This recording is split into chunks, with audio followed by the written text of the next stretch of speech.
Hello all வணக்கம். RCB சிறப்பான தரமான ஒரு விக்டரி கொடுத்துருக்காங்க. பீடாக் முகத்திலேயே சந்தோஷம் தெரியுது. இந்த மேட்சை பத்தி என்ன நினைக்கிறீங்க? சூப்பரா ஜெயிச்சிட்டாங்க. இன்னும் 2 மேட்ச் இருக்கு. அதாவது நான் தான் சொல்றேனே உங்களுக்கு. இன்னைக்கு வந்துட்டு அந்த லாக்கி ஃபெர்குசன் ஆடினதை நான் தப்புன்னு சொல்ல மாட்டேன். ஏன்னா அந்த தரம்ஷாலா பிச்சில் ட்ரெடிஷ்னலா உங்களுக்கு வந்துட்டு ஃபாஸ்ட் பவுலர்ஸ் அந்த மாதிரி குயிக்கா போடுற ஃபாஸ்ட் பவுலர்ஸ்க்கு லிஃப்ட் இருக்கும். அந்த தப்பை தான் அவங்க பண்ணாங்க. லிவிங்ஸ்டோன் ரைலி ரூசோ ரெண்டு பேரையும் ஆடக்கூடாது. ககிசோ ரபாதா இன்னைக்கு ஆடி பவர் பிளேல போட்டிருந்தாருன்னா கதையே வேற மாதிரி போயிருக்கும். 2 விக்கெட் குயிக்கா விழுந்தது, கேட்ச சுட்டாங்க, அது வேற விஷயம். ரபாதா வந்து குயிக்கா வந்து கோலியோ பட்டிதாரியோ டிஸ்லாட்ஜ் பண்ணியிருந்தாருன்னா இவ்வளோ ரன் வந்திருக்காது. 210 அடிச்சிருந்தா பார் ஸ்கோரு திருப்பி அடிக்கிறதுக்கான வாய்ப்பு இருக்கு. 240 is going to be too tough actually. அதான் சொல்றேன், இன்னைக்கு அந்த போல்டு கால் அவங்க எடுத்தாங்க. எனக்கு ஒரே ஒரு வருத்தம். See I'm not Poynting out mistakes. நீங்க ஃபர்ஸ்ட் பேட்டிங் ஆடுறீங்க அப்படிங்கும் போது நீங்க என்ன பண்ணிருக்கணும்? மைப்பால் லொம்ரோருக்கு பதிலா பிளேயிங் லெவன்ல வைஷாக் விஜயகுமாரை வச்சிருந்துருக்கணும். ஓகே, ஒருவேளை வந்து உங்களுக்கு விக்கெட் விழுந்து மைப்பால் லொம்ரோர் தேவை அப்படின்னா கடைசி நேரத்துல கூட நீங்க மைப்பால் லொம்ரோரை மாத்தி இருந்திருக்கலாம். ஏன்னா அந்த கடைசியில அவர் வந்த போது ஒன்னு 4 பால் 5 பால் தான் இருந்தது. அதை உங்களுக்கு கரண் சர்மாவாலையும் பண்ண முடியும், வைஷாக் விஜயகுமாராலையும் பண்ணிருக்க முடியுங்கும் போது இந்த மாதிரி ஒரு பரம பாட்டா அப்படிங்கும் போது ஃபாப் டூ பிளஸ் ஸ்பின்னர்ஸ் வந்து பியூட்டிஃபுல்லா யூஸ் பண்ணாரு இன்னைக்கு. வைஷாக் விஜயகுமார் இருந்திருந்தா இன்னொரு ஃபாஸ்ட் பவுலருக்கு வந்து போட்டிருப்பாரு, அவருக்கு தெரியும். ஏன்னா வந்துட்டு உங்களுக்கு ஒரு ஃபாஸ்ட் பவுலர் வந்து லைட்டா போறாங்க அப்படின்றதுனால வந்து ஸ்பின்னர்ஸ் வந்து நிறைய அவரு கொடுத்தாரு. ஜாக்ஸுக்கு ஒரு ஓவர், கரண் சர்மாக்கு 3 ஓவர், ஸ்வப்னில் சிங்க்கு 3 ஓவர் கொடுத்தாரு. ஏன் அதை பண்ணாருன்னா fast bowling was light. Dharamshala நைட்டுல நீங்க ஆடுறீங்க போது ஃபாஸ்ட் போலர்ஸ் இருந்திருக்கணும். It could be even more better. புரியுதா நான் சொல்றது? ஃபர்ஸ்ட் நீங்க பேட்டிங் ஆடுறீங்க, இந்த பேட்டிங்ல அனுப்பி நீங்க ஒண்ணுமே பண்ண முடியாதுங்க. இது கொலாப்ஸ் ஆகார சான்ஸே கிடையாது. இப்போ உங்களுக்கு பட்டிதார் வந்து ஒரு இன்னிங்ஸ் ஆடினார் பாருங்க. கோலி வந்து வேற லெவல்ல ஆடினாரு. இதுக்கு மேல எல்லாரும் ஸ்ட்ரைக் ரேட்டை பத்தி பேசுறாங்களா, இல்ல அவர் வந்து செல்பிஷா செஞ்சுரி அடிக்கணும்னு ஆடுவார்னு சொல்றாங்களா? சொல்றவங்க சொல்லட்டும். we have got our opinion. இன்னைக்கு கோலி காமிச்சார் அவர் கோட்டு அப்படின்றத. அதுக்கப்புறம் பட்டிதார் வந்து ஒரு த்ரஸ்ட் கொடுத்தாரு பாருங்க, 7 to 10. That was just unmatchable. அதை சொல்றதுக்கே உங்களுக்கு இது இருக்கும். அதுக்கப்புறம் உங்களுக்கு கிரீனு தினேஷ் கார்த்திக்லாம் எப்படின்னா அவுட் ஆற மாதிரி எனக்கு தெரியலங்கும் போது ஃபர்ஸ்ட் பேட்டிங் ஆடுறியா, பிளேயிங் லெவல்ல வைஷாக் விஜயகுமாரை வச்சுக்கோ. உனக்கு வந்து லொம்ரோர் தேவைப்படுதா, கடைசியில மாத்திருன்ற யாராவது ஒரு fast bowler, local fast bowler வச்சு மாத்திருங்க இவர லொம்ரோருக்கு. If you're really in trouble were 30 knows your 5 down, அப்ப லொம்ரோர் வந்து தான் ஆனும் போது இன்னொரு ஃபாஸ்ட் போலிங் ஆப்ஷன் வந்திருக்கும். பட் தேர் டூயிங் வந்து அவர் இட். ஒரு கேட்ச் தான் விட்டாரு லோமனோர். இல்ல, கேட்ச் கூட நான் இதுவா சொல்லல. ரைலி ரூசோ 12ல இருந்தாரு. இன்னொன்னு பாத்தீங்கன்னா ரைலி ரூசோக்கு வந்து பியூட்டிஃபுல்லா போட்டாங்க. நேர ஸ்டெம்ப்ல போட்டுனே இருந்தாங்க, கஷ்டப்பட்டுனே இருந்தாரு. ஒரு இன்சைட் எட்ஜிங்க போச்சு, அப்புறம் வந்து இப்படி இப்படி ஆடினாரு. முதல்ல ஒரு 12 ரன், அதுக்கப்புறம் திருப்பி வந்துட்டு அவருக்கு ஷார்ட்டா போட ஆரம்பிச்சிட்டாங்க. அதுதான் வந்து ரொம்ப இம்பார்ட்டன்ட். என்னன்னா இந்த டெஸ்பிரேஷன் மோட் அந்த pitchers where it's easy to bat. 2 ball வந்து பியூட்டிஃபுல்லா உள்ள போட்டாங்க. இன்னொன்னு தெரிஞ்சுக்கோங்க, உள்ள வந்து ஃபுல்லர் லென்த் நீங்க ஸ்விங் பண்றீங்கன்னா மிடானும் மிட் ஆஃப் ஸ்ட்ரைட்டா இருக்கணும். Ball is swinging into you அப்படிங்கும் போது ஒய்டா டிரைவ் பண்ண முடியாது. நீங்க வெளியில போட்டீங்களா தான் ஒய்டா டிரைவ் பண்ண முடியும். அதே மாதிரி உள்ள வர்ற பாலையும் பாத்தீங்கன்னா நீங்க டிரைவ் அடிச்சீங்கன்னா ஆன் டிரைவ் ஸ்ட்ரைட்டா போகும். 2 ஸ்ட்ரைட் டிரைவ் அடிச்சாரு பாருங்க. மிடானி மிடாஃபியும் ஒய்டா வச்சுட்டு for good balls it went for 4. உடனே என்ன பண்ணிட்டாங்க, பிளானை மாத்தி வந்து ஷார்ட்டா போட ஆரம்பிச்சிட்டாங்க. So that is another small thing they can improve. But நம்ம தான் சொன்னமே, நான் ப்ரிவியூல ஏன் அவ்வளவு கான்பிடண்டா சொன்னேன்னா இந்த டீம் வந்து தோக்குற மாதிரி தெரியல. உங்களுக்கு பாருங்க, எடுத்த உடனே கஷ்டப்பட்டாங்க, கஷ்டப்பட்டு 56 for 2. அதுக்கப்புறம் பாருங்க 7 to 10ல 63 for 1 thanks to Patidar. அதுக்கப்புறம் கோலி கோலி வந்து அதான் அடிச்ச பட்டிதார் வந்து கேம் சேஞ்ச் பண்ணிட்டாரு. சந்தேகமே கிடையாது. அது அந்த 10 ஓவர்ல 119 ஒரு பிரேக் வந்துச்சு. அதுக்கப்புறம் பியூட்டிஃபுல்லா ஆடினாங்க. பிரேக் வந்து 11 to 15 வந்தோடனே அவங்க என்ன பண்ணாங்க, அவங்களும் 2 பக்கமும் ஸ்பின்னர்ஸ் போட ஆரம்பிச்சாங்க. லிவிங்ஸ்டன் நல்லாவே போட்டார் போலிங்க. 11 ஓவர்ஸ்ல கசாமுசன் அடிச்சு அவுட் ஆகாம 45 for no loss. Set template 15 ஓவர்ஸ்ல 164 for 3. கடைசி கோலி சூப்பரா ஆடினார் பீடாக். லிவிங்ஸ்டன் எக்ஸ் பாலையுமே மிட் விக்கெட்டுக்கு அடிச்சுக்கிட்டே தான் இருந்தாரு. எக்ஸ்ட்ராடனரி ஏன்னா கோலி சூப்பரா ஸ்பின் ஆட மாட்டாரு மிடில் ஓவர்ஸ்ல அப்படின்னு சொல்றவங்களுக்கு எல்லாம் வந்து ஒரு சிறப்பான பதில் கொடுத்தாரு கோலி இன்னைக்கு. பின்ன அவுட் 100க்குலாம் அவர் ஆடி இருந்தா அவர் நினைச்சிருந்தா ஈஸியா 100 அடிச்சிருக்கலாம் இந்த இதுல. பின்ன அவர் சூப்பரா அவர் டீமுக்காக ஆடிட்டாரு. ஒரு கிளாஸ காமிச்சிட்டாரு. எக்ஸ்ட்ரானரி ஆனாங்க கடைசி 5 ஓவர்ல 77 for 4. இவங்க பாருங்க 75 for 2 வெல் ஆன் கோர்ஸ். அதுக்கப்புறம் 7 to 10ல 39 for 1.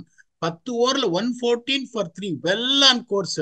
11 to 15லயும் 50 ரன் அடிச்சாங்க. But they lost 4 wickets. 50 for 4 தேவையில்லாம ரன் அவுட் எல்லாம் ஆனார் Shashank Singh. 164 for 7 game over. இதுவே நீங்க 164 for 4ன்னீங்கன்னா ஒரு 80 ரன் அப்பயும் தோத்துருப்பாங்க. இன்னும் க்ளோஸா வந்து தோத்துருப்பாங்க. இந்த டிஃபரன்ஸ் பாருங்க, யோசிச்சு பாருங்க.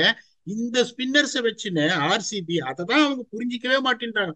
முதல்ல இருந்து தலையா அடிச்சிட்டோம், இருக்கிற போலிங் வச்சு இது பண்ணுப்பா. Karan Sharma, Swapnil Singh, Will Jacks. Can you ever imagine when the ball is so wet, bowling in the second inning due around good pitch, 7 overs 69 runs, 4 wickets, compared to PBK spinners 6 overs 75 runs and no wickets. அங்கதான் உங்களுக்கு டிஃபரன்ஸே வந்ததுங்கும் போது வருத்தமா இருக்கு சொல்றதுக்கு. நான் திருப்பியும் சொல்றேன், I don't want to say which opponent they are playing in the last game. இந்த ஆர்சிபியை தோக்கடிக்கிறது கஷ்டம். அவங்க 2 மேட்சும் ஜெயிச்சிருவாங்க. சொல்லிட்டீங்க, சிஎஸ்கே தோக்கணும்னு சொல்லிட்டீங்க. சிஎஸ்கே வந்து ராயல்ஸையும் ஜிடியும் ஜெயிச்சிருவாங்க. ஜெயிச்சிட்டா 16 பாயிண்ட். irrelevant. நாளைக்கு செம்மாடி அடிப்பாங்க ஜிடியை. நீங்க பாருங்க, என்ன நினைச்சிட்டு இருக்கீங்க நீங்க? சான்ஸ் கிடையாது இவங்களுக்கு. I will put my money on RCB to beat CSK, but still if you ever ask me a question, CSK is going to lose to GT and Rajasthan Royals. Sorry, my blunt answer is no. சிஎஸ்கேவும் தோக்க மாட்டாங்க. Santner உள்ள வந்துட்டாரு, 4 ஓவர்ல ஆணி பிடிச்ச மாதிரி போடுவாரு. அப்படிங்கும் போது இவங்க பாவம் பாருங்க, 4க்கு 4 ஜெயிச்சிருக்காங்க. I expect them to win another 2. That is going to be 6 out of 6. நீங்க ஒரு டோர்னமெண்ட்ல 6 out of 6 ஜெயிச்சுட்டு பிளே ஆஃப் போகாம இருக்கீங்கன்னா, imagine the damage what you have done in the first 8 games. 8ல நீங்க 7 தோத்தீங்க. 8ல நீங்க 7 தோத்ததுக்கான காரணம் கம்ப்ளீட்டா பாத்தீங்கன்னா, it is very simple. Unfortunately இந்த ஃபாரின் ஃபாஸ்ட் பவுலர்ஸ் ஆடுறேன்னு சொல்லிட்டு பேட்டிங்கையும் வீக்கன் பண்ணி இந்த மாதிரி இந்த ஃபாரின் ஃபாஸ்ட் பவுலர்ஸ் ரன்னும் கொடுத்ததுனால அநியாயமா இந்த சிச்சுவேஷன்ல இருக்காங்க.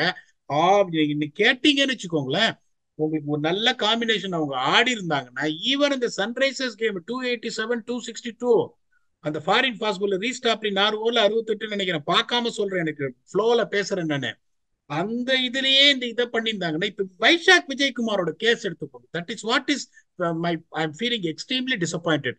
ப்ரீவியஸா ஒரு மேட்ச் ஏதோ ஒரு மேட்ச் 4 ஓவர்ல 25 போட்டாரு, அடுத்த மேட்ச் உட்காந்து வச்சாங்க. போன match brilliant on the field, ஒரு எக்ஸ்ட்ராடனரி ஒரு டைவிங் கேட்ச், கடைசி 2 விக்கெட் 2 கேட்ச், ஒரு ரன் அவுட் போன மேட்ச். 4 ஓவர்ல 25 ரன்னு. எதனால டிராப் பண்றீங்க? இப்ப நான் என்ன சொல்றேன்னா, இப்ப நான் திருப்பியும் சொல்றேன், இப்ப லாக்கி ஃபெர்குசன் வந்து நான் எடுத்தது தப்புன்னு சொல்ல மாட்டேன். they would have thought that is more quicker. okay fine. 3 ஓவர்ல 29 run 2 wicket, not a bad performance, not a bad performance. பேட்ஸோட விக்கெட்டும் எடுத்தாரு. இப்ப நான் என்ன சொல்றேன்னா, இந்த மாதிரி ஒரு சிச்சுவேஷன்ல imagine Vyshak Vijaykumar doing that and you got a batsman like Glenn Maxwell in place of Mahipal Lomror. எப்படி இருக்கும் பாருங்க உங்களுக்கு பேட்டிங் லைனப். நீங்க 11 கோடி கொடுத்து அவங்க என்ன சொல்லுவாங்கன்னா, மேக்ஸ்வெல் அடிக்கவே இல்ல, இந்த ஃபுல் டோர்னமெண்ட் மேக்ஸ்வெல் அடிக்கவே இல்ல அப்படின்னு சொல்லுவாங்க. சார் 11 கோடி கொடுத்து நீங்க ஒரு பிளேயரை எடுக்க, இன்னைக்கு மேக்ஸ்வெல் 2 ஓவர் போட்டிருப்பாரு. நான் சொல்றேன் கேளுங்க, லியம் லிவிங்ஸ்டன் வந்து உங்களுக்கு 3 ஓவர் நல்லா போடுறேன்னா மேக்ஸ்வெல் போட மாட்டாரு. 2 ஓவர் உங்களுக்கு 2 ஓவர்ல 17 ரன் மேக்ஸ்வெல் போட்டிருப்பாரு. நீங்க எப்படி, நோ மேட்டர் வாட், மேக்ஸ்வெல் அடிக்கல, நீங்க சொல்றது correct. Yes, disappointed this season, யாரு இல்லைன்னா நான் சொல்லல. இப்ப டீம் வந்து ஒரு ஃப்ளோல போயிட்டு இருக்குங்கும் போது அந்த மாதிரி ஒரு டிஸ்ட்ரக்டிவ் பிளேயரை நீங்க பேக் பண்ணணும். இப்ப நீங்க you never know what is going to happen. நான் கான்ஃபிடென்ட்டா சொல்றேன், CSK is going to beat GT, CSK is going to beat Royals. அதனால பாவம் இவங்களுக்கு கஷ்டமா இருக்கும்னு. ஒருவேளை cricket is a funny game, நான் சொல்றேன், அது அந்த பக்கம் ஆயிடுச்சு. அவங்க ஒரு மேட்ச் தோத்துட்டு கடைசி மேட்ச் நாக் அவுட் வருது, பாட்டா பிச்சு பெங்களூர் போது, you want to have a guy like Maxwell. அவர் அடிக்கிறாரோ இல்லையோ, என்ன மேக்ஸ்வெல் இருக்காரு. இப்ப நீங்க ஒரே ஒரு கேள்வி கேட்கிறேன் சார் உங்களை, நீங்க வந்து கரெக்டா சொல்றீங்க மேக்ஸ்வெல் அடிக்கலன்னு. மேக்ஸ்வெல் பேட்டிங் ஆட வராரு, அவர் ஃபார்ம்லயே இல்ல, அடிக்கவே இல்ல. அவர் அவுட் ஆற வரைக்கும் நீங்க பயப்படுவீங்களா இல்லையா? நெஞ்ச தொட்டு இல்லன்னு சொல்லுங்க பாப்போம் நீங்க. ஆமா, அது பண்ணுவோம். அது எல்லாருமே டாக்டிக்ஸ மாத்துவாங்க மேக்ஸ்வெல் இருந்தா.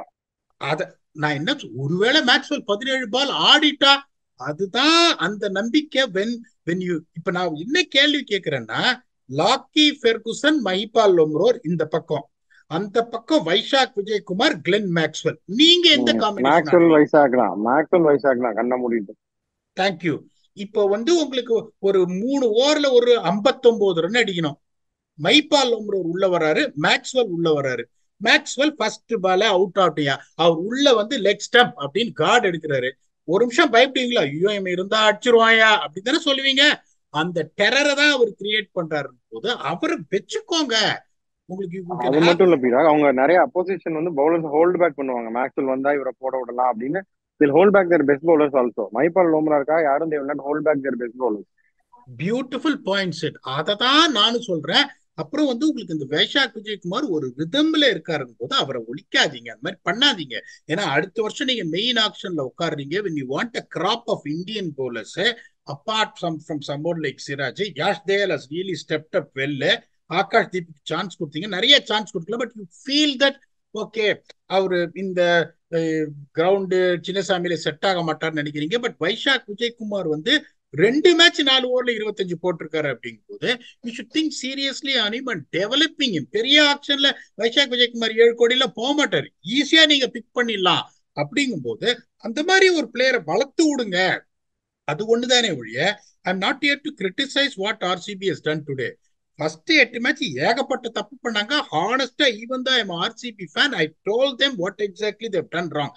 They're not doing anything wrong. ஆனா எப்படி, what is the best way to see you can finish on a high and there is an outside chance. இவன் அவன்கிட்ட தோக்கணும், அவன் இவன்கிட்ட தோக்கணும், அதெல்லாம் ஏகப்பட்ட பிரச்சனை இருக்கு. இப்ப சிஎஸ்கே பத்தி நீங்க பேசுறீங்க. எல்எச்சி அவங்களோட கடைசி 2 மேட்ச் ஜெயிச்சா 16 பாயிண்ட் போயிடுவான். எங்கேயோ இருக்கான் நெட் ரன் ரேட்ல, பட் பாயிண்ட்ல அடிச்சிருவான் ஆர்சிபிய. எல்எச்சி 2க்கு 2 தோக்கணும். சிஎஸ்கே இந்த 2 மேட்ச்ல ஒரு மேட்ச் தோக்கணும். இது மாதிரி நிறைய பிரச்சனை இருக்கு ஆர்சிபிக்கு. ஓகே, அப்படிங்கும் போது you have an outside chance போது try and get the combination. Not 98%, 100%. But இதுக்கு மேல ஒரு கிளினிக்கல் பர்ஃபார்மன்ஸ் நீங்க எதிர்பார்க்க முடியாது. they again lost the advantage losing the toss and batting first, which is definitely ball first wicket. Clinical performance with the bat, clinical performance with the ball, clinical performance in the field. They thoroughly outplayed PBKS. அதுல எந்த சந்தேகமும் கிடையாது. சரி, okay. தரலி out play ஆன அந்த PBKS பத்தி என்ன நினைக்கிறீங்க? அவங்க சீசன் ஓவர். இப்போ officially they have their matches to play, but season over. அவங்களுக்கு இன்னும் ஹோம் கண்டிஷன்ஸ்ல பெஸ்ட் 11 எதுன்னு தெரியல. அவங்களோட best batters like Ashutosh Sharma they have not used ஆப்டிமலி அப்படின்னு தான் நான் சொல்லுவேன். அவங்களோட பெஸ்ட் ஓவர்சீஸ் யாருன்னா அதுவும் தெரியல. இப்படிதான் சீசன் ஆஃப்டர் சீசன் ஆயிட்டு இருக்கு. இனிமேலாவது அவங்க முடிச்சுக்குவாங்களா, இல்ல எப்பவுமே நானும் வந்தேன்னு சொல்லிட்டு குரூப் போட்டோ எடுத்துட்டு போவாங்களா? அவங்க சீசனை கொஞ்சம் ரிஃப்ளெக்ட் பண்ணுங்க. ஆனஸ்டா கேக்குறேன். பேர்ஸ்டோ ஒரு செஞ்சுரி அடிச்சோன்னு கனாப்புனான்னு என்ன ட்ரோல் பண்ணாங்க எல்லாரும். இப்ப அந்த ஒரு செஞ்சுரி எடுத்துட்டீங்கன்னா அவர் என்ன பண்ணிருக்காரு? இன்னைக்கு மாதிரி இன்னைக்கு ஒரு பரம பாட்டா பிச்சு இது கசாமுசா நாடி அவுட் ஆயிட்டு போயிட்டாரு. இந்த லியம் லிவிங் ஸ்டோனுக்கு நான் ஒரு பேரே கொடுத்தேன். என்ன பேர் கொடுத்தேன்னு உங்களுக்கு சொன்னேன்னா, லியம் லிவிங் ஸ்டோனுக்கு என்ன பேர் கொடுத்தேன் ஞாபகம் இருக்கல? நான் சொல்லட்டுமா? அவருக்கு என்ன கொடுத்தீங்க ஞாபகம் இல்லையே. அது வேர்ல்ட் கப்லயே கொடுத்தது. உங்களோட பிளேயிங் லெவல்ல ஃபாரின் காம்பினேஷன் சாம் கரன். இந்த ஃபேண்டசியில ஒவ்வொருத்தரையும் அவரை எடுன்னு 40 பாயிண்ட் கொடுத்துருவாரு. அவர் பிளேயிங் லெவல்ல ஆட முடியுமா நீங்க சொல்லுங்க? லிவிங்ஸ்டன் பிளேயிங் லெவல்ல ஆட முடியுமா சொல்லுங்க? 14 மேட்ச். பேர்ஸ்டோ பிளேயிங் லெவல்ல ஆட முடியுமா? 14 மேட்ச் சொல்லுங்க. ரைலி ரூசோ இந்த மேட்ச் இம்பாக்ட் கிரியேட் பண்ணாரு. அந்த கேட்ச புடிச்சிருந்தாருன்னா மைபால் ஒரு 12ல அவுட் ஆயிருப்பாரு. சோ உங்களுக்கு ஒரு 4 ஃபாரினர்ல ஒரு ஃபாரினர் கூட 14 மேட்ச் ஆட முடியும்ன்ற அளவுக்கு குவாலிட்டி இல்லாத ஒரு ஃபாரினர் நீங்க வச்சிருக்கீங்கன்னா எப்படி நீங்க ஜெயிக்க முடியும்னு எதிர்பார்க்கறீங்க சொல்லுங்க? நீ ஜெயிக்கிறதுக்கு வாய்ப்பே கிடையாது. நல்லா போட்ட அந்த ஹர்ப்ரீத் பிராரி எங்கேயோ இருக்காரு தெரியல. ஒரு டீசெண்டா ஆடக்கூடிய அந்த அதர்வா தேடே எங்க போயிட்டாரு தெரியல. நல்லா ஆடின சிக்கந்தர் ரசா என்ன ஆளை விடுன்னு சொல்லிட்டு அவர் நேஷனல் டியூட்டிக்கு போயிட்டாரு. நான் உங்களுக்கு தெரியாம கேட்கிறேன். இந்தியன் கிராப் நீங்க அசுதோஷ் சர்மா ரொம்ப அழகா சொன்னீங்க. போன மேட்சே ரிஃப்ளெக்ட் பண்ணோம். அவர் 3 மேட்ச் ப்ரமோட் பண்ணாம பேட்டிங்கே கிடைக்காம ரஸ்டியர் இன்னைக்கு பியூட்டிஃபுல்லா ஒரு 6 அடிச்சாரு. But he was feeling rusty.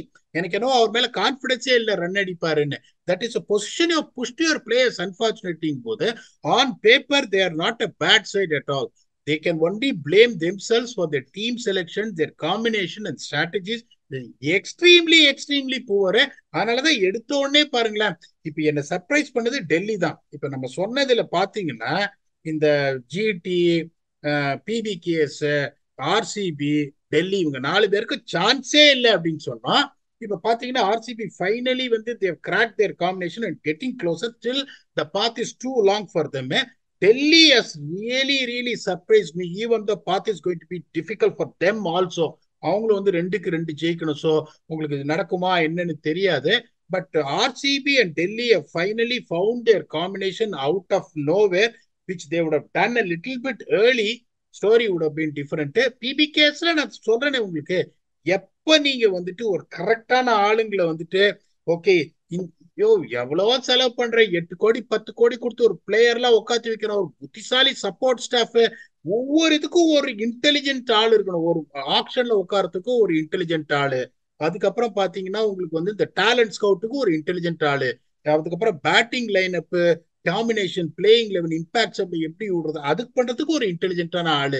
எதுக்கோ செலவு பண்றீங்க. பிளேயர் 8 கோடி கொடுத்து சும்மா வெளில உட்காந்து இருக்காங்க, அதெல்லாம் பார்க்க மாட்டீங்க. ஒரு நல்ல சப்போர்ட் ஸ்டாஃப் நீங்க எப்ப எடுத்துன்னு வரீங்களோ only then you got a chance. I'm very honestly telling you, the team that is on the top 4 and reckoning, they've got good support staff, they got experience, they got expertise. அத PBKS அடுத்த தடவை உட்காந்து முதல்ல கரெக்டான support staff நான் எடுக்கிறேன் அப்படி எடுத்தாதான் அவங்களோட ஃபார்ச்சூன் சேஞ்ச் ஆகும். இல்லைன்னா இந்த கஜினி முகமது மாதிரி நீங்க படை எடுத்துனே இருக்க வேண்டியதுதான். டெல்லி ஒரு பாயிண்ட் சொன்னீங்க பீடா, நான் என்ன நினைக்கிறேன்னா அவங்க மெக்கர்க உள்ள கொண்டு வந்தாங்க, அது ஒரு முக்கியமான பாயிண்ட். ரெண்டாவது பாயிண்ட் வந்து இந்த லிசார்ட் வில்லியம்ஸ், நாக்கியா அது இதுன்னு பண்ணாலும் all Indian bowling attack, quality Indian bowlers like Kuldeep, Axar, Ishant Sharma, Mukesh Kumar, Rafiq Salam, எல்லாம் கலீல், 6 குவாலிட்டி இந்தியன் பவுலர்ஸ் இருக்கீங்களா, 6 பேரும் ஆடுங்க அப்படின்னு அவங்க பண்ணது. I think it's a good move. That is why Delhi இனிஷியலா நம்ம அப்படி நினைக்கல, nobody expected them to do that. அதான் அவங்க கரெக்டா பண்ணனால தே ஆர் அபவ் அப்படின்னு நான் நினைக்கிறேன். ஸோ உங்க ஆசைப்படி இன்னைக்கு ஆர்சிபி ஜெயிச்சிருச்சு. உங்க ஃபைனல் தாட்ஸை சொல்லிட்டு டோர்னமெண்ட் எப்படி ப்ரோக்ரஸ் ஆயிட்டு இருக்கு அப்படின்னு முடிச்சு வச்சிருங்க. நான் இப்பயும் வந்துட்டு pain I'm saying it's not going to be easy for RCB. ஏன்னா வந்துட்டு CSK is also peaking at the right time. They have also got their combination. RCB might miss out, but I will proudly put my head up and say well played RCB. பரவாயில்ல, கடைசி match வரைக்கும் உங்களுக்கு ஒரு out side chance இருக்கு. நீங்க டோர்னமெண்ட்டுக்கு போறீங்களா, 6 match கடைசியில ஜெயிச்சுட்டு தோக்குறீங்களா, வெல் பிளேடியா, நீங்க சாம்பியன்ஸ் தான். பரவாயில்ல, நீங்க கப்பு ஜெயிக்கல, நோ ப்ராப்ளம். எனக்கு அதுக்கப்புறம் என்ன ஆகுமோ உங்களுக்கு தெரியாது. ஸோ அவங்களும் என்ன பண்ணணும்னா they have to start moving forward to get the right people involved in the talent scout procedure. ஆக்ஷன்ல இந்த தனி ஒருத்தர் இருப்பான் பாருங்க, அந்த சித்தார்த் அபிமன்யு, அந்த மாதிரி ஒரு மூலக்காரனை ஆக்ஷன்ல உட்காந்து வைக்கணும். இதெல்லாம் ஆர்சிபி பண்ணாங்கன்னா ஆர்சிபி உட்காரணும் அப்படின்னு பீடாக் சொல்றாரு. வியூவர்ஸ் பாருங்க, அது டிசர்விங். அவருக்குன்னு அவர் சொல்ல வரல, பட் தென் நீங்க சொல்லல பீடாக். வியூவர்ஸ் நீங்க சொல்ற எல்லாமே மேட்ச் ஆகிற ஒருத்தர் நீங்க தான். நீங்க அந்த டேபிள் உட்காரணும் அப்படின்னு நான் உட்பட எல்லாரும் விரும்புறோம். என்ன நடக்கும் நமக்கு தெரியாது சார். அதான் நான் சொல்றேனே, எனக்கு வந்து வாழ்க்கை கொடுத்தது ஆர்சிபி.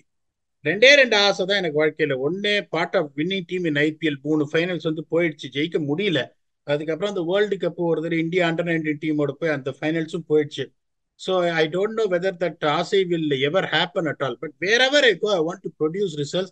எனக்கு வாழ்க்கை கொடுத்தது ஆர்சிபி. ஸோ நடக்கும். என்னைக்காவது ஒரு நாள் ஆர்சிபி ஜெயிப்பாங்க and we will celebrate it. I can proudly say that I'm a RCB fan. அடுத்து என்ன, நாளைக்கு மஞ்சு சொக்கா வந்துடும். நாளைக்கு இன்னொரு பிளாக் பஸ்டர் மேட்ச் இருக்கு. நானும் ஆக்டோபஸ் சாரும் already we have sent the preview which is going to be out soon. நாளைக்கு இதே நேரத்துல வந்துட்டு what happened to the CSK சம்பவம், அதுல உங்களை என்டர்டெயின் பண்ற வரைக்கும் until we get back to that preview or review in an IPL. Thanks a lot and bye bye.